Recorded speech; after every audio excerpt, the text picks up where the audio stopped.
Hello प्यारे मित्रों, कैसे आप सभी। मैं राहुल विश्वकर्मा हिंदी पाठशाला के माध्यम से आप लोगों का स्वागत करता हूँ। जहाँ तक कि आप लोग को पता है कि बोर्ड एग्जाम अब आने वाली हैं, अभी तो बहुत दूर है, लेकिन अगर आप लोग अभी से पढ़ना स्टार्ट नहीं करेंगे तो बाद में आप लोग को पछताना पड़ेगा। ठीक है, तो मैं आज आया हूँ आपको सिलेबस के बारे में बताने के लिए कि कक्षा 10 का सिलेबस क्या कहता है कि हाँ, हिंदी का जो सिलेबस है वो कहाँ से पूछेगा। ठीक है, अब नई शिक्षा नीति आ गई है। 20 प्रश्न होंगे आपके बहुविकल्पी। बहुविकल्पी सबसे खतरनाक होता है मित्रों, ये समझ जाइएगा। एक आपने ट्रिक मारा, सही तो सही और गलत तो गलत। चलिए ये सब छोड़िए, वीडियो लंबा हो जाएगा। आते हम मेन मुद्दे पे। अब देखिए, मैं अब से और फरवरी तक, ठीक है, आप लोगों के साथ मैं सारे सब्जेक्ट का सिलेबस से आपको डिस्कस करूंगा। ठीक है, इम्पोर्टेंट क्वेश्चंस हो गए उनका मैं आप लोग के साथ डिस्कस करूंगा। ठीक है, मेरे पास खुद का नोट्स बनाया हुआ पड़ा हुआ है।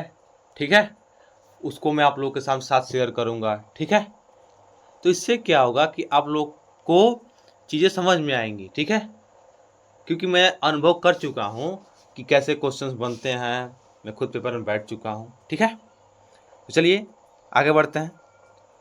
अधिक बात न करते हुए, आप लोग जानते होंगे कि अब जब हमने सिलेबस छू दिया है तो इसको ख़त्म करना हमारी जिम्मेदारी है। ठीक है, आपको हर एक क्वेश्चन एकदम इम्पोर्टेंट क्वेश्चन में लाऊंगा, एकदम इम्पोर्टेंट से इम्पोर्टेंट क्वेश्चन। जो क्वेश्चन पिछले साल पूछे गए होंगे वो क्वेश्चन मॉडल पेपर लाऊंगा। ठीक है, मॉडल पेपर तो मैं पक्का लाऊंगा, आप लोग टेंशन ना लीजिए। ठीक है, प्रीवियस ईयर क्वेश्चन पेपर लाऊंगा, आप लोग को दूंगा, ताकि आप उसे प्रैक्टिस करें। प्रैक्टिस करने से आप चीज़ों को समझ पाए कि हाँ, कैसे एग्जाम में पूछता है, कैसे मैं बताऊंगा। ऐसे भी बताऊंगा मैं जीवन परिचय कैसे लिखते हैं। ठीक है, रचना कैसे लिखते हैं, कैसे लिखेंगे तो आपको नंबर अधिक मिलेगा, निबंध कैसे लिखते हैं, तो ये सब आप लोग को मैं बताऊंगा। ठीक है, तो बस आप लोग मेरे चैनल को सब्सक्राइब कर लीजिए। बाकी देखिए, जो 20 नंबर है ना, ये हमरी खातिर छोड़ दी लो आप लोग, ठीक ना। एक के दिवाओ की जिम्मेदारी हमार बा, ठीक।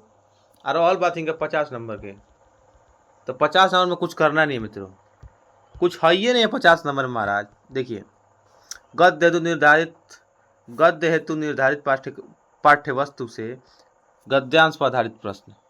ठीक है, पद्य हेतु, ठीक है, क्या करेगा, 4 लाइन का श्लोक दे देगा और लाइन दे देगा, खींच देगा, उसमें बोलेगा कि इसका अर्थ निकालो, ये किससे लिया गया है, इसका संदर्भ सहित व्याख्या करो, बात खत्म हो जाएगा।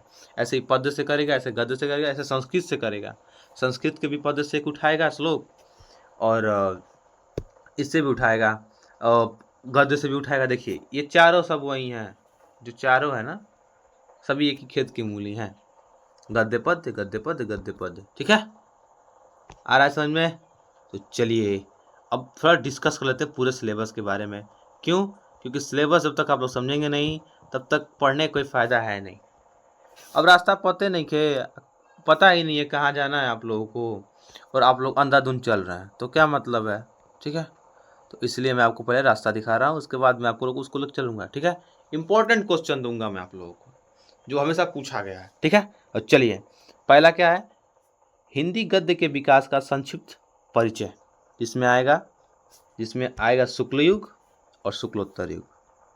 ठीक है, अब देखिए, ये शुक्ल युग है तथा शुक्लोत्तर युग है, ठीक है, इनसे कुछ पूछेगा नहीं।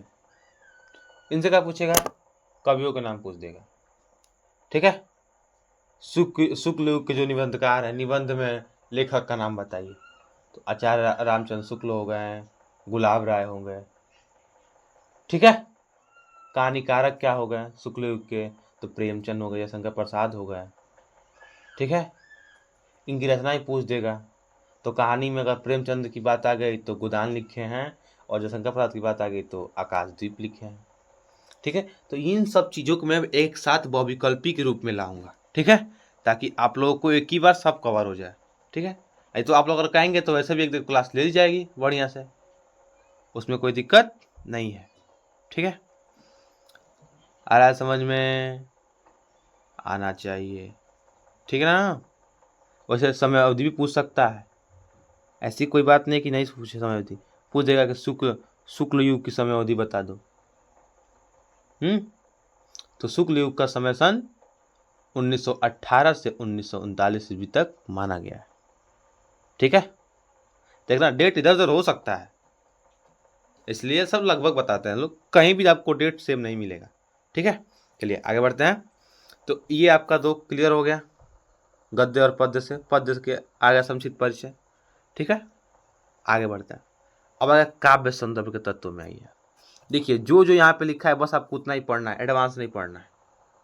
ठीक है, ये बात आपको लोग ध्यान रखिएगा। हाँ, जो बच्चे अब एडवांस पढ़ेंगे उनको नॉलेज होगा, मैं उन्हें नहीं कहूँगा कि आप लोग मत पढ़िए। ठीक है, लेकिन अगर पेपर में, मतलब पेपर में यही पूछेगा, ठीक है, यहीं से बहुविकल्पी क्वेश्चन बनाएगा। रस पूछेगा, हास्य रस से पूछ देगा, करुण रस से पूछ देगा, परिभाषा उदाहरण में पहचान। ठीक है, एक श्लोक लिख देगा, बोल देगा इसमें से कौन सा रस है। ठीक है, ऑप्शन दे देगा, उसमें से एक ट्रिक मार लीजिए। अलंकार में भी ऐसा करेगा, सोरठा एवं रोला जानते हैं आप लोग। ठीक है, हाँ, ये जो चीजें हैं, ठीक है,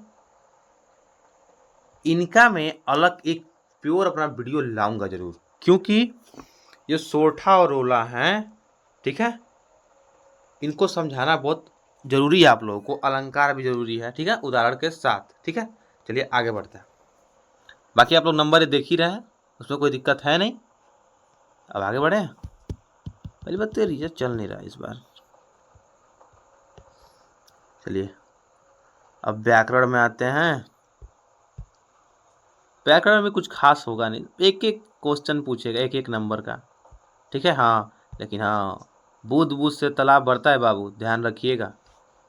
उपसर्ग पूछेगा, समास पूछेगा, संधि नहीं पूछेगा, देखिएगा, और तद्भव और तत्सम पूछेगा। ठीक है, संधि का वैसे नाम नहीं दिया है तो संधि पूछेगा ही नहीं। हाँ, संधि नहीं पूछना चाहिए इसे। ठीक है, जब हम लोग पढ़ते थे तो था, संधि था हमारे में।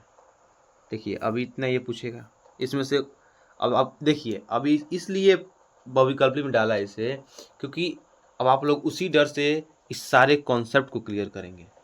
तो पहले क्या था कि हाँ, समास में एक समास पढ़ लेते हैं और अथवा करके आएगा तो उसमें से एक लगा देंगे। नहीं, अब क्या मन में डर बैठेगा आपके, क्या पता इससे भी एक बहुविकल्पी निकाल दे और उससे भी बहुविकल्पी निकाल दे।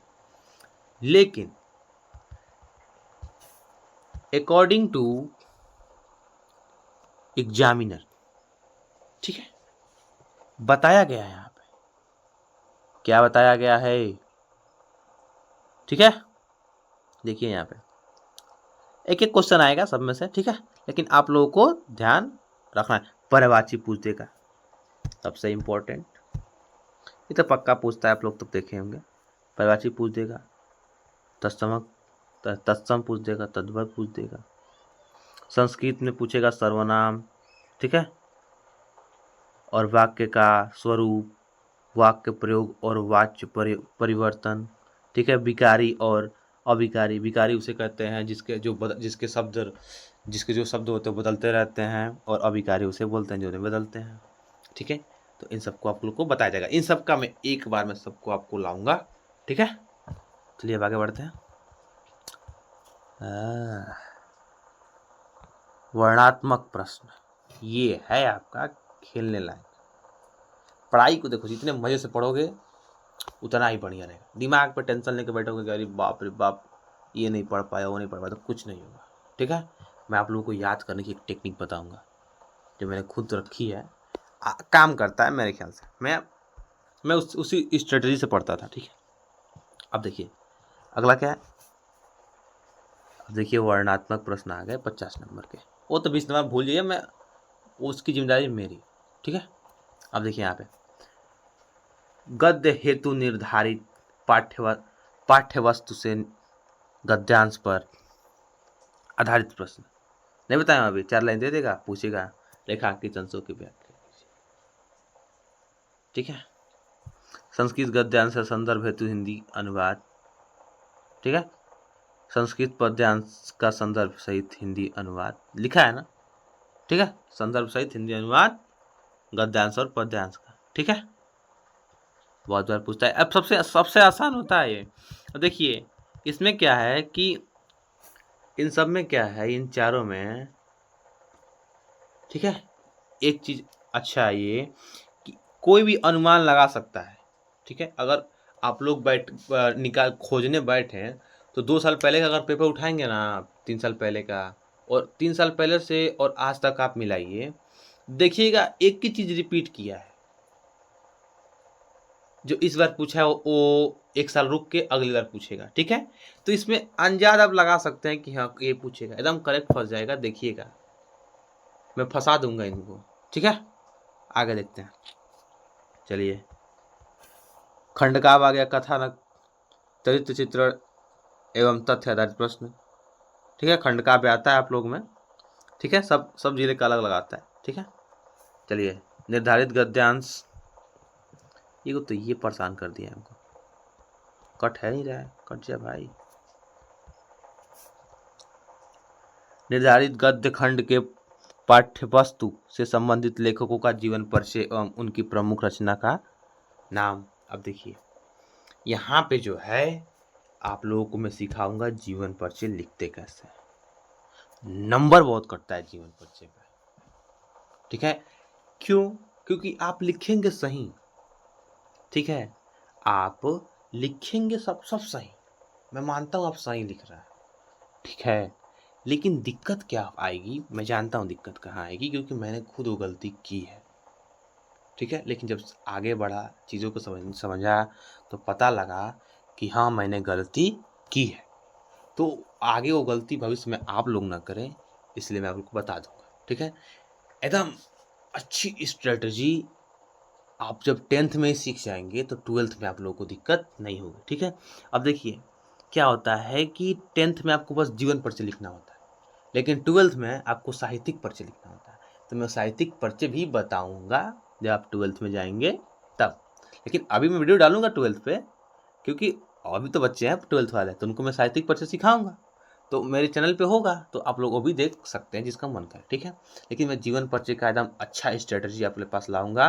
और हाँ, जीवन परिचय में क्या क्या डालते हैं तो आप कैसे लिखेंगे को तो एग्जामिनर देखते ही आपकी कॉपी पर तुरंत नंबर दे देगा। देखिए एग्जामिनर के दिमाग पे प्रेशर होता है कि इसको पास करना है, एकदम पक्का, ऊपर से प्रेशर है कि बच्चे को पास करना है, ठीक है। अब नंबर देना उसके हाथ में, ठीक है। अगर आपकी कॉपी अच्छी लिखी हुई है, राइटिंग अच्छी है आपकी, तो आपको नंबर मिलेगा।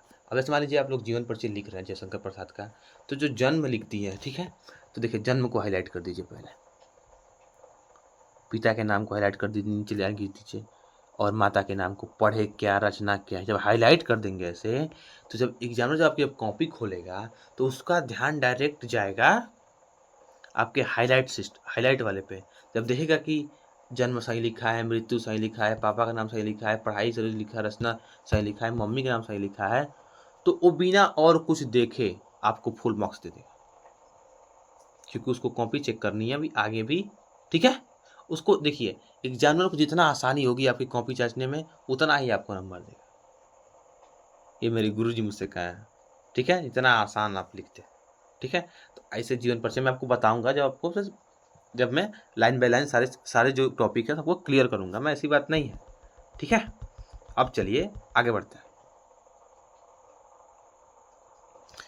नीचे क्या है, अब देखिए पद्य में भी वही काम करना है, तो पद्य तो आप समझ ही गए, ठीक है। अब देखिए 7वां क्या पूछा है, संस्कृत खंड के पाठ्यवस्तु से कंठस्थ एक श्लोक जो प्रश्न पत्र में न आया, यानी कि आपको क्या लिखना है, कविता। अभी संस्कृत खंड के, यानी कि संस्कृत में कोई कविता लिखनी है, ठीक है, वो आप लोग को याद करनी है। अरे यार हम हैं तो गम किस बात का, ठीक है। पत्र लेखन, मैं पत्र लेखन भी आपको बताऊंगा, ठीक है। पत्र लेखन में कुछ करना नहीं है क्योंकि आप लोग हाई स्कूल में है, ठीक है। हाई स्कूल में क्या होता है कि दे देगा उस पे लिखने को, प्रिंसिपल सर पे, आपको बुखार है छुट्टी दे दीजिए सर, ठीक है। नहीं तो एडिटर को दे देगा कि हमारे यहाँ नाली बह रही है, उसको पर्यावरण पे कोई, ठीक है, हमारी नाली बह रही है उसको ठीक करा दीजिए। अगर आप हमारी बाप की बहुत कृपा होगी, आप अगर अपने पेपर में इस खबर को छापें, ठीक है। तो ये सब लिखना पड़ता है वहाँ पे। विषय लिखना पड़ता है, डेट लिखना पड़ता है, डेट कहाँ लिखेंगे, ये सब आप लोगों को मैं बताऊंगा। तो आप लोग टेंशन न लें, बस आप पढ़ें, ठीक है। अगला क्या है, लिखा है क्या 9 नंबर कि संस्कृत खंड के पाठ्यवस्तु पर आधारित प्रश्नों में से किन्हीं दो का संस्कृत में उत्तर दीजिए। संस्कृत खंड के पाठ्यवस्तु पर आधारित प्रश्नों में से, अब देखिए वो प्रश्न देगा संस्कृत का, ठीक है, उसमें से दो का आप आंसर दे देना है संस्कृत में, ठीक है। चलिए आगे बढ़ते हैं। अब निबंध रचना की बात आती है। निबंध रचना, आखिर निबंध लिखे कैसे। देखिए निबंध सबको लिखने आता है, ठीक है, और सबसे जो क्या बोलते हैं कम पढ़ने वाला बच्चा, सबसे गधा बच्चा 5 नंबर ला देगा, 4 नंबर ला देगा, क्योंकि सबको निबंध लिखने आता है। 100% में से 98% बच्चे पास हो जाते हैं हिंदी में, ठीक है। 2% जो होते हैं वो लोग वो नहीं पास होते हैं। देखिए 7 नंबर आपका है, ठीक है, लेकिन अब आप लोग गलती क्या करते हैं मैं बता दूं। आप लोग एक हेडिंग डालेंगे, ठीक है, और उसी में मार गोजा पाती लिखते लिखते लिखते लिखते 10 पन्ना। अब जब एग्जामिनर देखेगा आपकी कॉपी, ठीक है, तो उसको लगेगा एक ही हेडिंग में मार लिपा पोती कर दिया है, चलो इसको कुछ भी नंबर दो और यहाँ से रफा दफा करो। तो आपको तो ऐसा करना नहीं है, आपको लेने हैं पूरे मार्क्स, क्योंकि आप लिख रहे हैं, आप लिखेंगे उतना है लेकिन नंबर वह काट देगा, ये हमको पता है। लिखेंगे उतना ही नंबर काट देगा। आखिर क्यों काटेगा, उसका भी तो कोई रीजन है ना, क्यों काटेगा। उसका मेरे पास बहुत अच्छा, क्योंकि आप लोग हेडिंग डाल के नहीं लिखते, ठीक है। आप लोग क्या करते हैं, हेडिंग डाल के नहीं लिखते हैं। तो कैसे लिखते हैं ये भी मैं आपको बताऊंगा, ठीक है। तो आप लोग बस हमारे साथ बने रहिए, देखिए कितना पढ़ने में मजा आता है, ठीक है। देखिए कैसा वैज्ञानिक पे आ गया, सामाजिक पे आ गया, धार्मिक आ गया, सांस्कृतिक आ गया, ठीक है, सांस्कृतिक आ गया, आर्थिक समस्याएं एवं जनसंख्या, जनसंख्या पूछेगा कंफर्म है, ठीक है। नहीं तो विज्ञान के चमत्कार पूछ देगा, वही विज्ञान में, ठीक है। और आर्थिक समस्या आ गया, जनसंख्या आ गया, स्वास्थ्य, शिक्षा, शिक्षा पूछ सकता है, सोशल मीडिया पूछ सकता है, पर्यावरण पूछ सकता है, ठीक है। तो पहले आप क्या करेंगे, पहले आप देखेंगे कि आपके पास हेडिंग कितनी हो रही है, ठीक है। तो डालेंगे आप ऊपर एक हेडिंग रूपरेखा, ठीक है, कि हाँ मैंने इसमें इस मतलब इस पूरे निबंध में किस किस टॉपिक पे बात की है, ठीक है। तो पहले आप प्रस्तावना लिखेंगे, ठीक है। देखिए अब आप लोग को मैं भले बोल रहा हूँ समझ नहीं आ रहा होगा, लेकिन जब मैं आपको कॉपी पे जब समझाऊंगा, ठीक है, तब आप लोगों को सारी चीज़ें क्लियर हो जाएंगी, ठीक है। प्रस्तावना लिखेंगे, पहले रूपरेखा लिखेंगे कि आखिर इसका रूपरेखा कैसा, मैंने इस निबंध में क्या क्या डाला है, ठीक है। उसके बाद प्रस्तावना लिखेंगे, ठीक है, समाचार पत्र, फिर उसके बाद से आप हेडिंग डालना स्टार्ट करेंगे।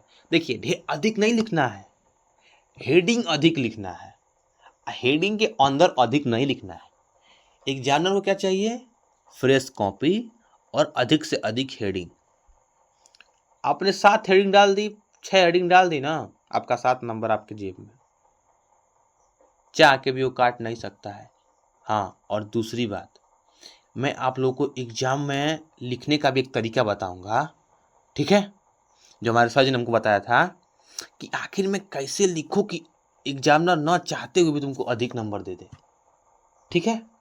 तो मैं ये बताऊंगा अगली क्लास में, ठीक है। क्यों बता दूं, अभी क्या कितना कितना टाइम हो गया, 20 मिनट हो गया, बताया जा रहा हूँ।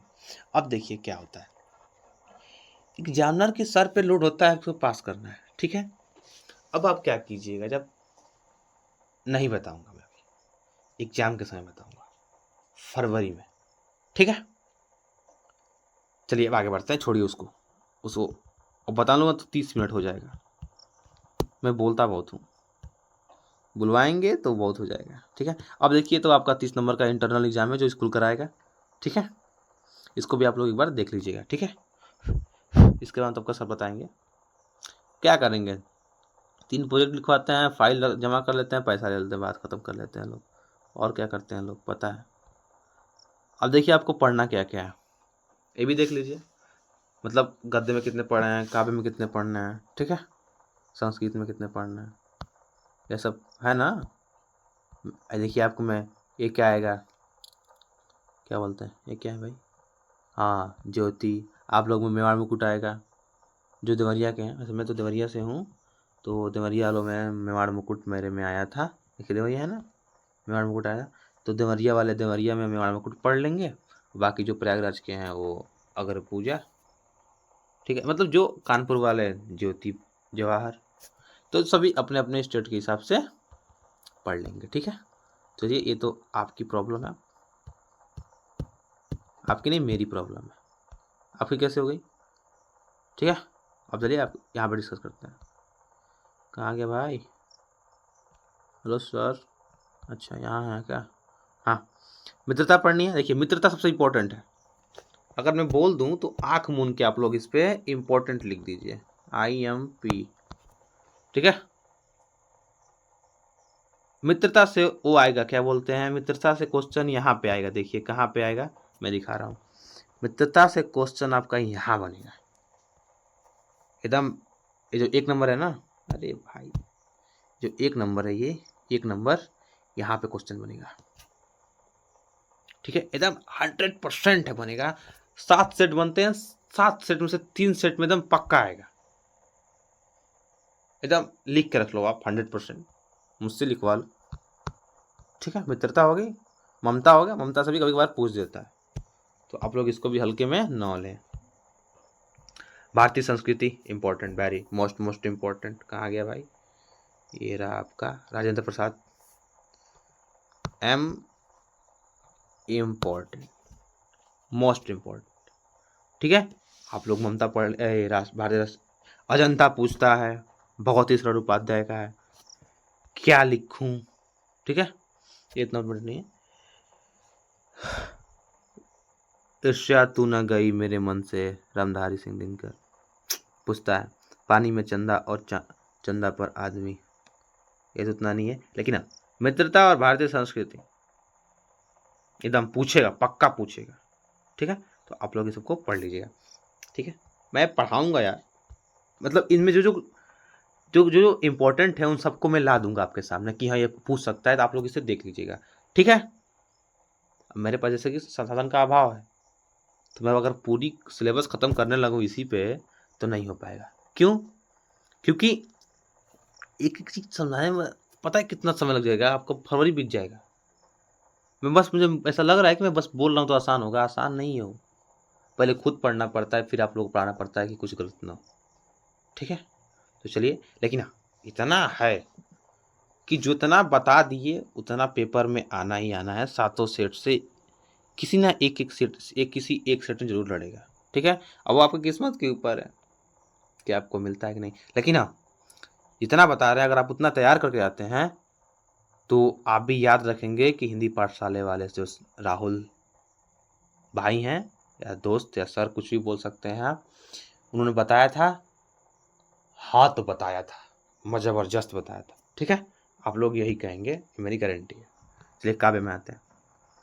काव्य में आते हैं, पद पूछता है पहले सूरदास जी का पद, धनुष भंग से उठाया क्वेश्चन तुलसीदास जी का, और भक्ति नीति, स्वदेश प्रेम, हाँ रामनरेश त्रिपाठी जी का जो स्वदेश प्रेम है इससे पूछता है। भारत माता का मंदिर, भारत माता का मंदिर, या हाँ इम्पोर्टेंट लग रहा है मुझे। हिमालय में वर्षा सुंदरी की प्रति किसने, महादेवी वर्मा ने लिखा है। पुष्पा की। मतलब देखिए भले ही मैं बोल रहा हूँ कि ये इम्पोर्टेंट है, लेकिन आपको पढ़ने सब है, वहाँ पे पेपर मैं नहीं बनाऊंगा ना, क्या पता एग्जामिनर का मन घूम जाए कि अरे यार चलो इस बार पद को नहीं, पद नहीं डालेंगे, ठीक है। आई भक्ति नीति डाल देता है, हाँ ये कहाँ गया भक्ति नीति, बिहारी लाल पाल कहाँ गए, ये रहे। मैं तो भूल रहा था, इनके चक्कर में मैं इनको भूल रहा था। भक्ति नीति बाबू एकदम इम्पोर्टेंट है, मैं कहा गया कहाँ भक्ति नीति, अभी सुबह ही देखा हूँ मैं इसको, ये रहा, ठीक है। ए वन और पथ, आई वन पथ पर, ये भी इम्पोर्टेंट है, आप देखिए, ठीक है। नदी, हल्दी घाटी, ये सब आपको पढ़नी है, ठीक है।